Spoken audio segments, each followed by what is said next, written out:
Hello everyone, I am Dhanashree Mahajan from University Department of Economics, Dr. Babasaheb Ambedkar Marathwada University, Aurangabad. I am here today to share with you my views with regard to uh, the kind of shock that we are facing today due to COVID-19 and what is going to be, you know, what is going to happen to our economy and to the system of education, how we are going to carry out our day-to-day business with regard to teaching, with regard to other things that very much matter. When we are facing a pandemic like this, which was not foreseen, which came as a shock to us, which came as a shock to the entire world. And I think this is a very this is the time opportune to discuss about this kind of a shock and its implications for the economy, for the society, and the different sections of society, particularly the marginalized sections of society. This is the time to find out uh, what is happening in other countries elsewhere, what are the responses there, and what are the responses here in India, what is the impact of COVID-19 on India, what are the policy measures that are adopted by the government here in India and in other countries. So we can have a comparative kind of a view of all this pandemic and all this shock. Here, actually, this when I talk about shock, it reminds me of one famous book which was written in the 1970s, and the author was Alvin Toffler. And the title of the book itself was uh, The Future Shock. In this book, Alvin Toffler discussed and predicted a changing world, giving unexpected technology shocks in particular. So you can imagine the 1970s when we did not have computers. That was a time when we did not think about having mobile phones and having this kind of connectivity. And innovations took place and they came as a shock. So Alvin Toffler in his book The Future Shock discussed about a changing world, giving unexpected technology shocks, political shocks, with changing political relations between countries and even within countries. Then shocks in the form of social changes that are unexpected and sometimes unwelcome changes also. Then newer opportunities coming as shocks, opportunities, something positive, but it comes like a shock because you have to adapt to the new technology, you have to adapt to the new situation, and you have to reskill yourself and all that. So this is what he had talked about, the future shock in his book. Alvin Toffler had talked about this. Now, the one thing that he did not talk about in his book was this kind of a shock resulting out of a pandemic. And this pandemic is actually also a fallout of globalization because we are all connected. This also proves that we share a common future, a common present also. Maybe we have had different pasts, but the future is going to be common. There are some things that are going to be very much common to all the countries in the coming future. So we are all connected. So like Steve Jobs had talked about connecting the dots. Actually, we have dots in front of us, and we are, as individuals, we are all connected with each other. and we are affected by one another. That is for certain. So the dots are getting connected very fast these days, and something unforeseen, something which has come as a disaster, you know, we are facing it. And this is something that needs to be managed, that needs to be administered, and it is something which also needs to be focused upon as a calamity for the economy, definitely the world economy, because this is like, we had the First World War, the Second World War, and the implications of this COVID-19 can be like a third world war. So here we don't have a war actually, but the world is in a state, warlike state, we can say, where we are having great death tolls in all countries, whether they are developed countries or underdeveloped countries. But here I would like to make one thing clear, that the implications of this COVID-19, they are not going to be uniform in terms of what is going to happen to the economy of this country and that country. It is not going to be uniform. Why it is not going to be uniform is due to the response of different governments in different countries with regard to this pandemic, how we face the pandemic, how we prepare ourselves for the pandemic, what steps government takes, when the steps are taken, the timing of the steps that are taken also definitely matter. So actually we are in a state of shock. Everybody is in a state of shock. We are in a lockdown, and a continuous lockdown for so many days going on, and we don't know. There are things that are unknown. For example, if somebody asks me what is going to happen post COVID, the answer is that the future is not ours to see. Que sera? We don't know what is going to happen post COVID, what is going to be post COVID like for us. So that is unpredictable, definitely. When this pandemic is going to end, if you ask me, that there is no answer to this also. This pandemic will go on for how long, we don't know. It depends on how fast technology in the healthcare sector, particularly in the form of vaccines, and other things, because this is a virus. Now whenever there is some crisis or something goes wrong, we want to blame it on someone or the other. Here we are blaming it on a virus which is a non-living thing. A virus is this COVID virus it is not a living organism, but still we are bent upon blaming the COVID virus, which is wrong. Actually we have to blame ourselves because we are not prepared. Since last few years, there has been an emphasis on disaster management in India, particularly.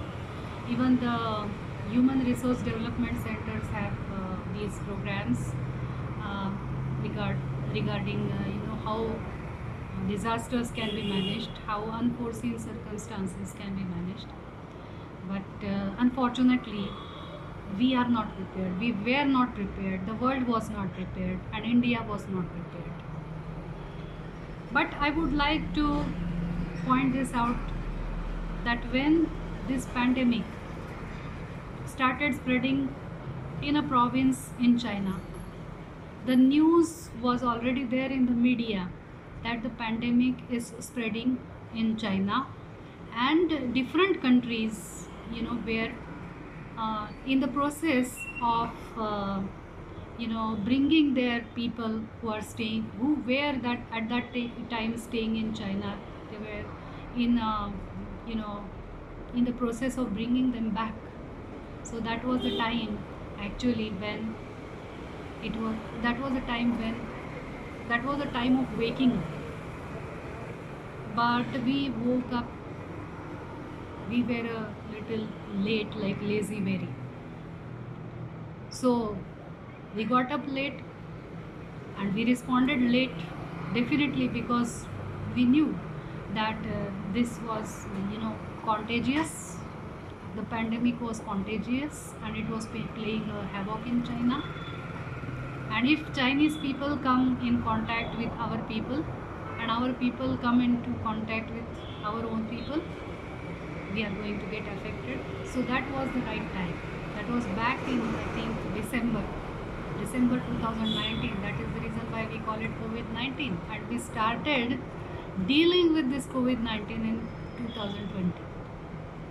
And that too, we waited January, we waited February, we waited. And in March, all of a sudden, it was a time for us to rise and do something for it. But whatever was done in a very haphazard way. It was only a 5 hours warning that the people of India got before the lockdown was announced, which was not a sufficient time, because that played quite a havoc on the economy. It gave a great shock. It was a great shock to the world economy, to the economy of our country, to other countries also. So every economy is affected, but our economy happens to get affected in a different way because we are in a different situation in terms of, because we are in a different social situation also. We need not always talk about economic situation and being affected, the economy getting affected. Of course, economy affects society, but it is vice versa also. There are psychological elements also, there are sociological, there are administrative, and management perspective also plays a very important role in managing crisis situations like this pandemic which we are facing. So uh, this was the thing that Alvin Toffler had not visualized when he wrote The Future Shock. Everything else he actually had visualized. Whatever changes we have seen after the 1970s in terms of changes in technology, changes in employment opportunities and all that. So this metamorphosis that is triggered by a virus, this was the thing that he had not predicted or not thought about. But this is a time when we have to ponder on what are going to be the consequences of this, what are not, I'm not talking about the future, but what are the present consequences of this and how we are tackling with it. So I'm going to talk about a few points which I will mention in the first place. First thing is, I'm going to talk about the situation of the global economy. What is the response of other countries to this kind of a pandemic? Then what is the impact on India? I'm going to talk about the lockdown and its consequences. Then I'm going to talk about the inequality and the connection between inequality and this pandemic. And then whether there are going to be some opportunities also, or whether it is all a dark picture for all of us. That is also I'm going to focus upon. Then I'm also going to talk about the measures that we need to take up in the short term too, because in the words of Keynes, we have to think about the short run, and no doubt we have to think about today, right now. If we are hungry right now, we need food right now. If somebody says that you will get food in the future, that is in 10-15 days you will get food also, then that is of no use. If I am hungry today, I need food today itself. Right now, if I am hungry, I need food right now. So when there is a problem in the present, it needs to be dealt with in the present only, because according to, in the words of Keynes, what is long run? In the long run, we are all dead. So we have to find, remedies that can be in the form of short-term measures. So what short-term measures can be there, what the government has done already, whether there were any lacunae in the initiatives taken by uh, the government of India. And then, as I have been, teaching public finance since more than last 10 years. So I will be talking about the public finance aspects also related to this COVID-19. So the fragile federation that we have, which is under stress today. So I'm going to talk about the present status of the center-state relations in response to the COVID-19 pandemic. So that is what I'm going to talk about. Then the other points that I will be talking about is the impact on the rural economy and the measures that were needed to be taken for the migrant workers and also for the urban economy. So also I'm supposed to be, as the organizers have told me, I'm also supposed to talk about whether there are any, if there is any silver lining to the dark cloud. So I will talk about that also. And then what is going to happen to this distance education which we are talking about. Now I am speaking for an audience which is invisible right now for me, because I am recording this lecture for you and going to send it through a link to the organizers. So, I feel a little awkward because I am used to facing a live audience.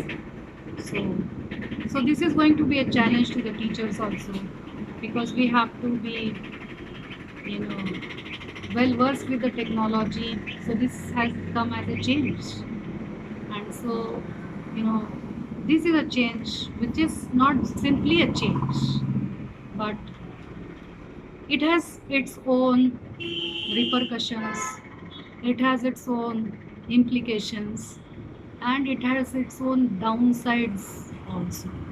So, actually, we need to also think about the class divide that we have in the society.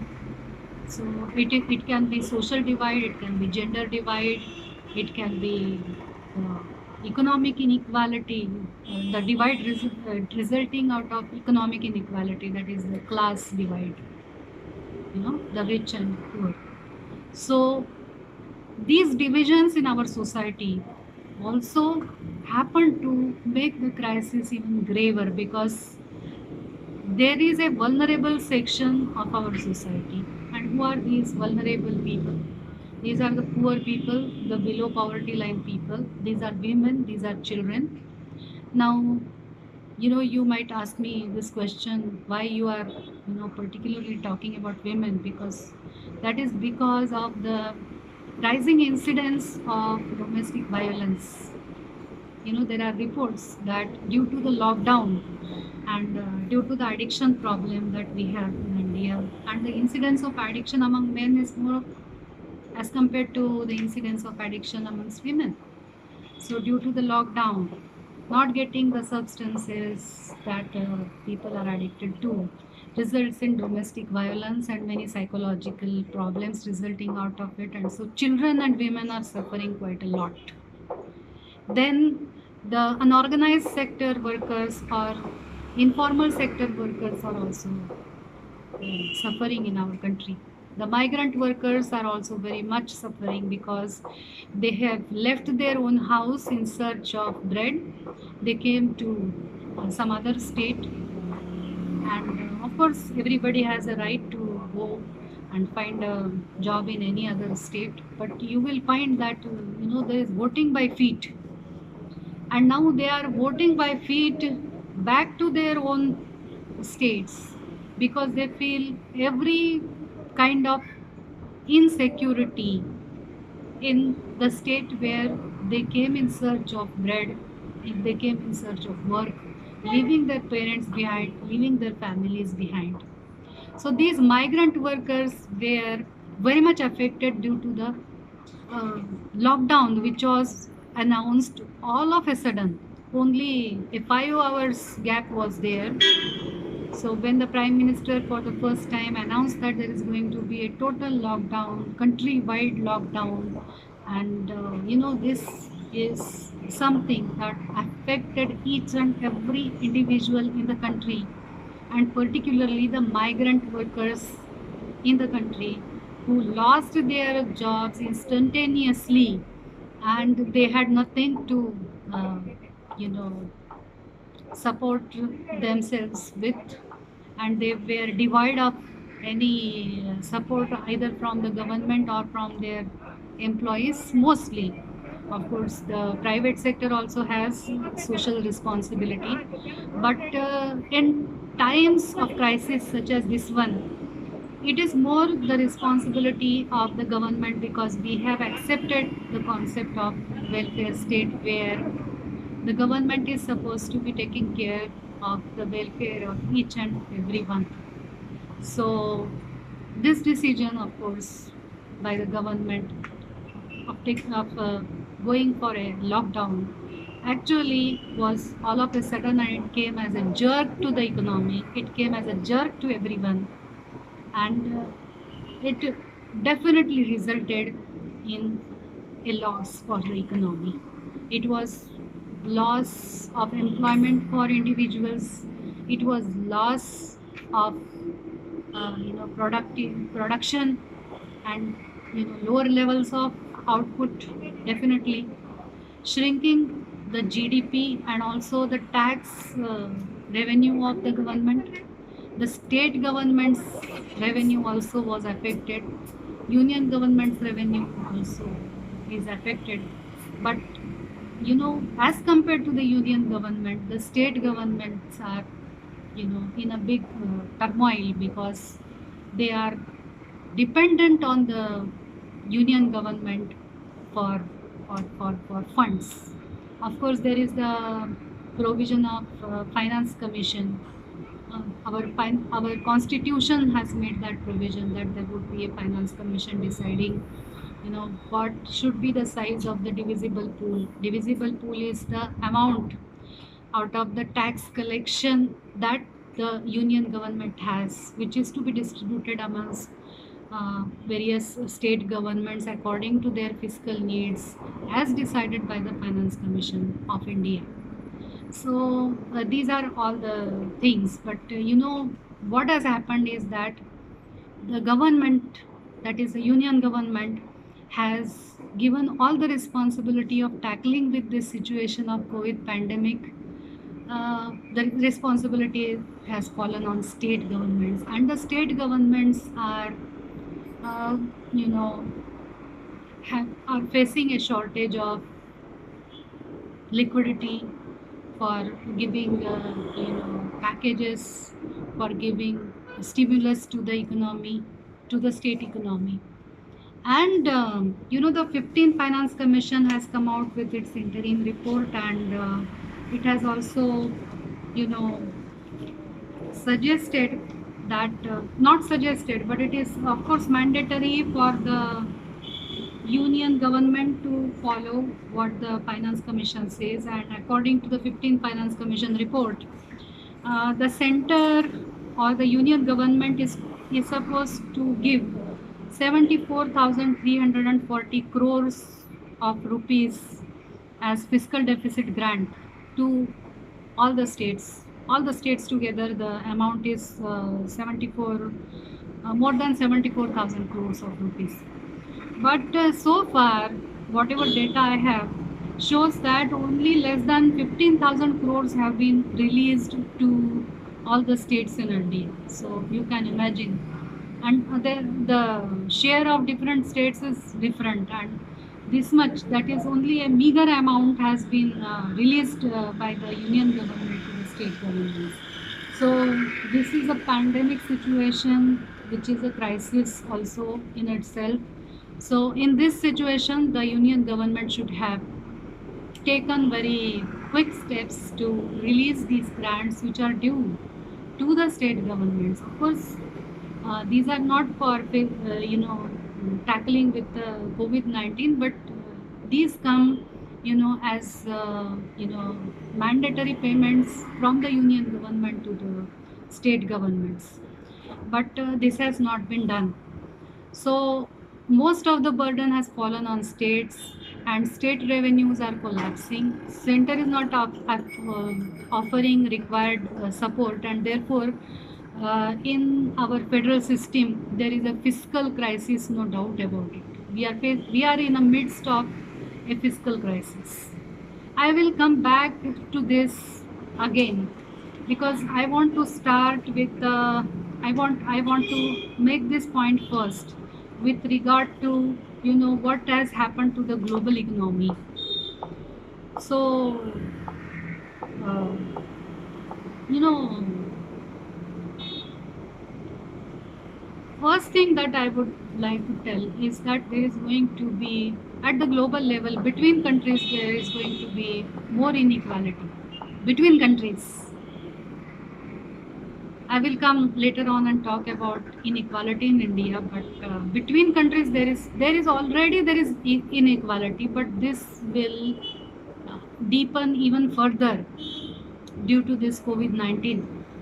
So there will be a dramatic increase in inequality between countries and within countries also due to this pandemic and its result, because in every country there are certain sections of the economy or certain sections of population that are vulnerable, and those vulnerable people will be affected and their welfare will be affected, and they will be even worse off than what they are right now. So, in terms of stimulus, I will talk about United States of America, England, and Japan. They have given huge stimulus to the economy. Of course, you might say that these are the countries who can afford it. But I have an argument here where I want to say that even a country like India can manage if it cannot afford. India can definitely manage to give a larger stimulus than the one that is given right now, because people need money in their hands. So there have to be short-term measures if we follow Keynesian economics. Of course, there can be a debate on whether Keynesian economics is right or not. But then, in social science we always agree to disagree. In economics we agree to disagree. So, leaving scope for disagreement, I want to make certain comments on the kind of policy initiatives and the timing of the initiatives that has, been there, and particularly in India. So, compared to US, UK, and Japan, India has given almost insignificant stimulus. And therefore, as a result of this, there is going to be a lack of demand. In Keynesian terminology, I should be calling it effective demand. There is going to be a lack of effective demand because people don't have money in their hands. They have lost their jobs, and so these are the signs of a deep recession and a long depression, particularly in India. Globally, there is a recession, but the recession would be deeper in India and long depression would be there. Of course, it does not mean that it is inevitable. It is up to the government to take certain steps to see that we can avoid this situation, and like phoenix, we can again rise. That is up to the government. So these days, not these days, but since 1991 there was a question which has become now quite a question repeatedly that was being asked. Nowadays nobody asks this question: what is the role of government in a market oriented economy? Actually, the role of government is more important in a market economy, because in a market oriented economy, government gives freedom to the market. Generally, when anybody gets freedom, with that freedom, if it's a person or it's an institution, the institution also gets responsibility along with freedom. But in case of market, it is different. When market gets freedom, government has to, you know, take the responsibility for giving freedom to the market. So this is something novel, like the novel COVID virus. This is something novel. When we have a liberalized system, we have adopted liberalization and globalization. So this pandemic is a result of globalization. It is one of the discontents of globalization, not mentioned anywhere so far. So whatever has happened has also happened as a result of globalization. But it's a human tendency to find, somebody, should be blamed for something that is untoward or not very palatable. So this is an unpalatable situation for everyone, and therefore the blame is being there. Everybody seems to be putting the blame on the virus, but the virus should not be blamed. How we tackle a situation, a disaster, a un, what we can unforeseen situation, how we tackle with it, with the help of government policies in particular, that is very important. So but what happened now, I will come to the situation in India. In India, the prime minister gave only 5 hours notice. Actually, when we started bringing our own people back from China, that was the time when we should have woken up, but we woke up late. And all of a sudden in March, actually this COVID-19, because it is called it happened, started, this pandemic, started spreading in 2019 itself, November, December. So we knew that it was spreading there in China, and we were taking our people back. Other countries were trying to take their own people back to their countries. So this was, you know, this reverse migration from foreign country to our own country. So it was, something that should have been imagined, that just like we bring our own people back into our own country, likewise migrant workers who came in search of jobs in some other states, they will also perhaps like to go back, because if there is a lockdown, the migrant peoples will find, the migrant workers will find that they are helpless, they are without any support, and then they would like to move to back, or you can say reverse migration, to back to their own state of origin. So considering this possibility, there should have been ample scope, should have been there, and a warning should have been given prior to, at least a 10-15 days warning would have been better, instead of all of a sudden announcing a lockdown, just giving a scope of 5 years for the entire country to prepare for the lockdown. Nobody could prepare for the lockdown, and the migrant workers suffered the most. And there was no transport facility for them, there was no support. The government appealed to the employers that they should support their own workers, but an appeal is an appeal, and leaving these migrant workers to the mercy of their employers, was not right. And we have seen that there is a lot of discontent amongst the migrant workers, because they have suffered the most. So it was this lockdown, which was all of a sudden, had a jerk, it gave a jerk to the economy, destroyed employment and livelihoods. So what was needed? People needed food and people needed money. Actually, the time when we had this lockdown announced, that time itself we had 50 million tons of surplus grain with us, with the government.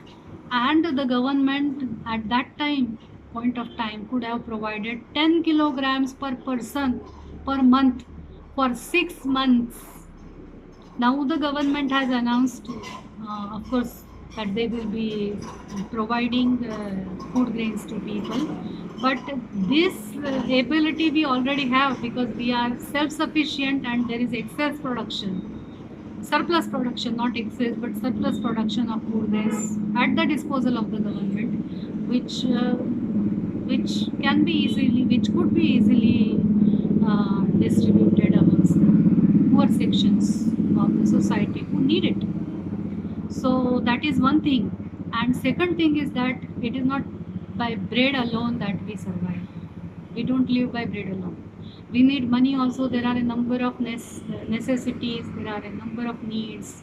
So people, particularly the migrant workers, needed money. So at least 7,000 rupees, 8,000 rupees going into the hands of each migrant worker was very much necessary, which did not happen. It should have happened, and it could have been, regarding the feasibility. If you talk about the feasibility of whether the government was in a position to give 7,000 rupees per month to the poor people, then that would have amounted to, say, some 5% of our GDP, and that could have been easily managed. How that could have been managed? There are two ways of managing it. Actually, you might have noticed that the responsibility regarding managing the COVID pandemic and the consequences of the pandemic on different sections of society, that responsibility has been given to the state governments. So the state governments are on their own. And uh, what has happened is that the state governments are not in a sound fiscal state. So there are two options. First option is that RBI can print money and buy state government bonds and thereby finance the state governments for faith to help them address this pandemic situation. So these bonds, the RBI can purchase at a very low rate of interest so that the states don't suffer. So this was one way out of it. And then the second way is that the union government can borrow from the Reserve Bank of India and transfer that money to the states. This is easier and better. The union government borrowing from the RBI and transferring that money to the states according to their needs to manage this pandemic. Now, the center actually is, not keen upon doing this, is what is my observation. So the states are helpless, but there is one state that stands out. There is another state also, which I will mention about it. One state that stands out is Kerala, and we know that in terms of Human Development Index, also it is #1 state in India. So already for years together, the government of Kerala has been spending quite a lot of money, that is as percent of their SGDP, that is state domestic product, state gross domestic product. They have been spending for years together quite a sumptuous amount of money, a good proportion of money for healthcare services and for training caregivers. So the Keralites are amongst the caregivers. Most of the caregivers are Keralites all over India. So they have, they have this tradition of addressing health as a priority, their government's priority, and they also had experience of tackling with some pandemic which had taken place there earlier. And so Kerala state was prepared, and the government of Kerala also had announced and also distributed, a very generous package which amounted to let me see the data, I think 20,000 crores of rupees, if I'm not wrong in these numbers. It was the government of Kerala which gave 20,000 crores of rupees, yes, as package. And therefore, it was Kerala that could, you know, it was Kerala where it started.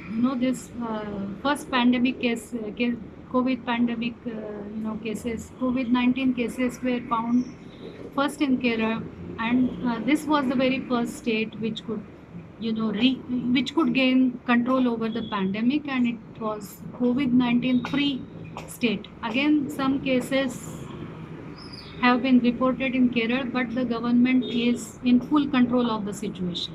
Another state that was, in control of the situation was Goa. But I will not talk about, particular states in particular. But I wanted to give this example of Kerala.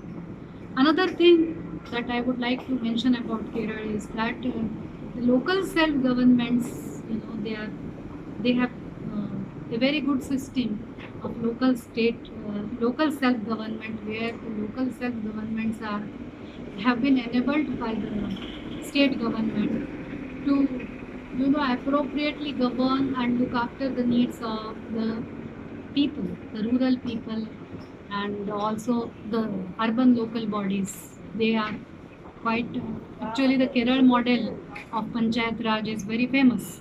So we can follow the example of Kerala. Every state can follow, and the union government has to see to it that it gives support, financial support to the state governments. Come what may, this support needs to be given. So this is not the time to think about what is going to happen to our fiscal deficit, what is going to happen to our debt GDP ratio, and this and that, and whether we should go ahead with printing money or whether we should not. Because what matters most is the people, because the government is for the people, of the people, by the people, and the government, we have accepted the concept of welfare state. So it is for the government to see that our federal system, which is already under strain, doesn't become fragile. It should be strong, and it can be strong only when uh, the union government is very particular in distributing the 74,340 crores which are due to the state governments. So far only less than 15,000 crores have been released to the states, and it is for our government to see that the remaining amount is distributed as soon as possible. So, uh, you know, considering our social conditions, we have gender inequality, we have social inequality. There are people who are marginalized, and these are the people who are vulnerable. Children are suffering, women are suffering from domestic violence also. I think I'm repeating this, I should not. So, pardon me. So, you know, there is a situation of chaos, but options are there. And there are certain, what we can say, short term measures that can be resorted to. So, the short term measures are to give money to people, to informal workers, and food should be provided to everyone.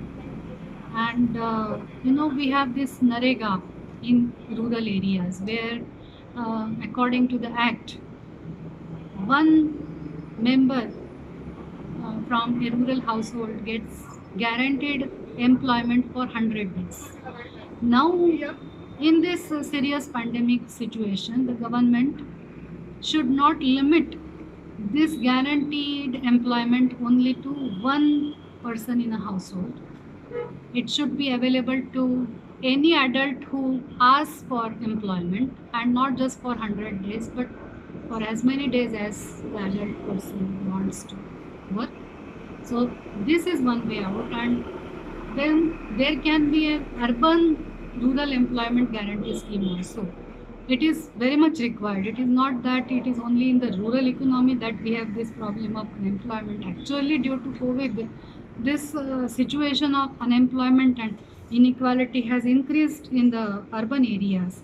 And so it would make sense for the government to immediately announce such a policy where there can be many public works that can be taken up, where we can improve the infrastructure condition in the urban areas, also in the rural areas, by extending employment guarantee to all the adults who wish to work.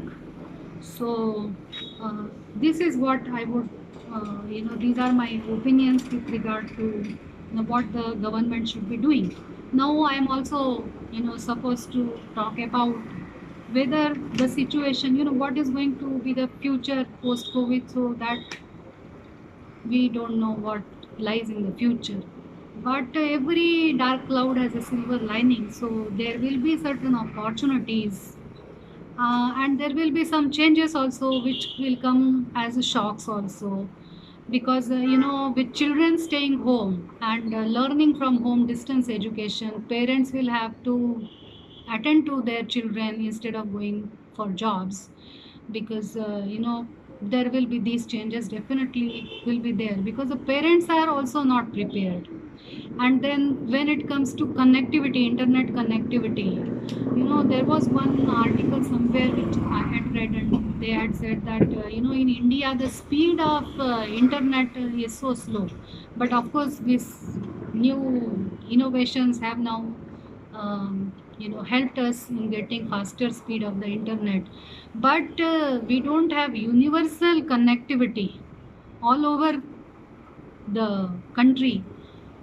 Across the country we don't have universal connectivity, which is very unfortunate, because if we are talking about distance education during the pandemic, till the pandemic situation exists, uh, I think less than 20%, even 20% is an overestimation.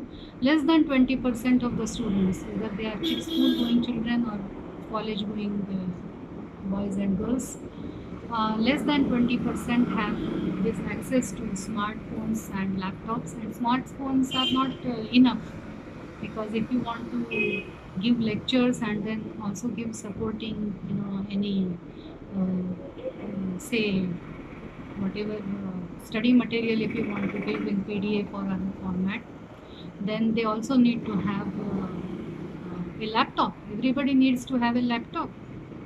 So I don't know what, the government has to be proactive. The state governments should be, they should be empowered. There should be fiscal empowerment of state governments, and only then, because it is the state governments who have suffered the most in terms of revenue generation.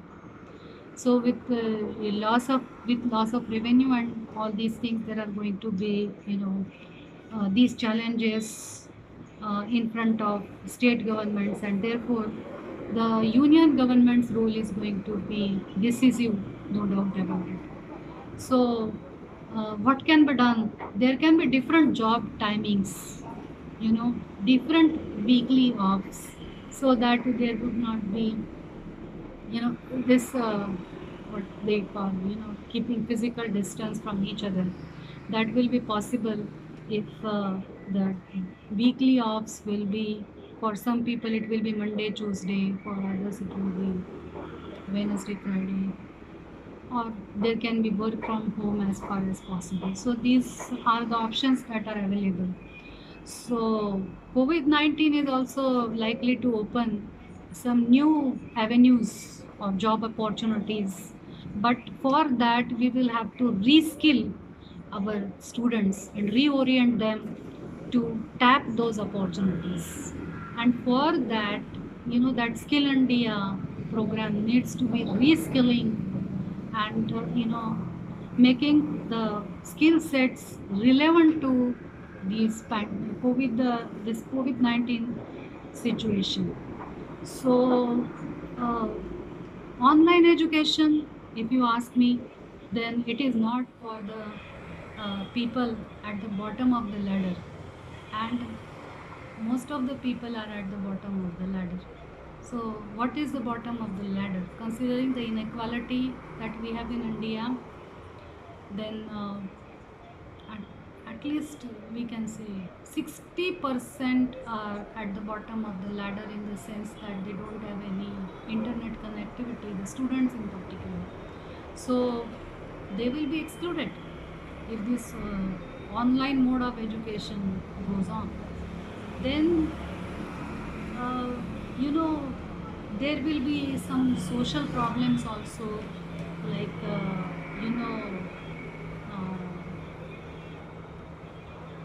there will be greater incidence of dropouts. We already have huge dropout rates, and the dropouts will be even greater rates we will be seeing. Then there will be early marriages also, because if education was the alibi for girls in particular, but now there will be early incidence of early marriages will surge. And then there will be social isolation also.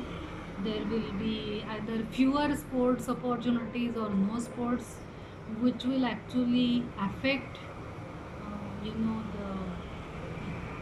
EQ, the emotional aspects of human beings. And these are not things which can be ignored. And then we will of course also need psychological counselors. We have health centers, but health centers don't have trained counselors. So counseling is also something that is very much required. So this is what I wanted to share with all of you.